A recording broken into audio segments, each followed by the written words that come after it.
We are back with a Fox News alert. A bomb squad still on the scene in Texas after two gunmen opened fire at a Muhammad art contest and are shot dead. All right, now all this chaos erupting last night when the suspects ambushed security officer Bruce Joyner, who was unarmed. He was outside the event. He gets shot in the ankle. The cops immediately shot back. Both these gunmen dead. That's right. The gunmen showed up with rifles and backpacks. Right now, the gunmen' identities and motives unclear. But just before shots rang out, a menacing message was posted on Twitter. Police and the FBI are still investigating that. So right now, let's bring in former CIA operative Gary Bernstein.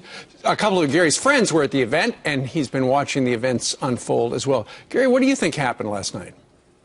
Well, people need to put in context the fact that you have significant Islamic fundamentalists operating out of Dallas. You know, you had the prosecution of the Holy Land Foundation that provided $12 million to Hamas back in 2008. That's right. So this has been a problem that the Bureau and the agency has known about for years.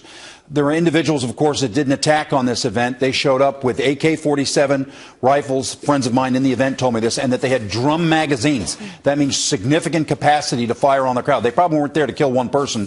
They were probably looking to do, mass casualties. Thank goodness for the Garland police. You know, people say that we don't need police in America. Excuse me. That's insanity, I mean, those police there are very, very brave. The SWAT team did a great job in protecting the participants in an event that was a First Amendment event. Well, let me ask something, Gary. From what you know in Texas, are you allowed to have an AK-47?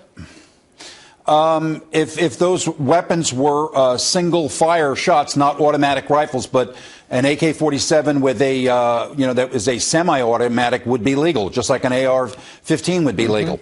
But the fact is they came with large capacity from what I was told from individuals at the event.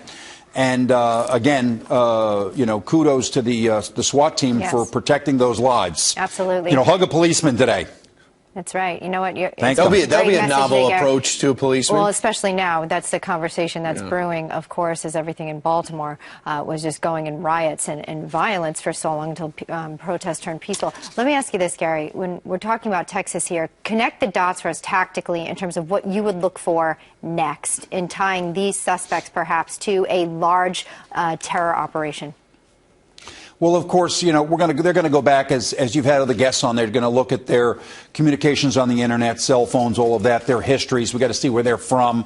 The Hamas organization, of course, are Palestinian jihadists that are quite bad. I know ISIS has already claimed involvement in that, but, you don't know whether that's true or not. This is going to be an investigation.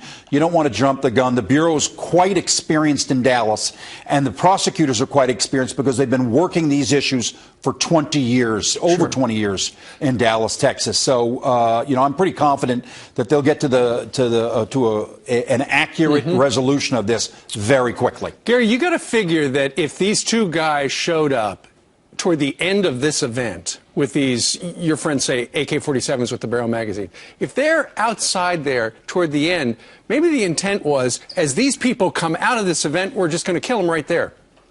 Yeah, of course. I mean, I think that's a very reasonable assumption on your part. And it was made public. This event was being streamed also on the Internet. Right. And it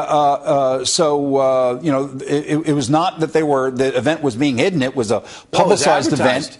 Sure. It was advertised. Yeah. And then you had, of course, Geert Wilders, who was a known Dutch politician who has spoken against jihadism. You had Pamela Geller. You had Bruce Springer. You had three notables there that have spoken of the dangers of Islamic fundamentalism. So we're going to have to see whether the event was targeted, or these terrorists were targeted at the event, or they were specifically looking at individuals here. We don't know right now. Gary, real quick, if it was true, it's something remind me of the Yemeni attack and so many other attacks. If there were these bombs that were detonated, because people are talking about these smothered charges that are exploding, maybe they're just going through some processes.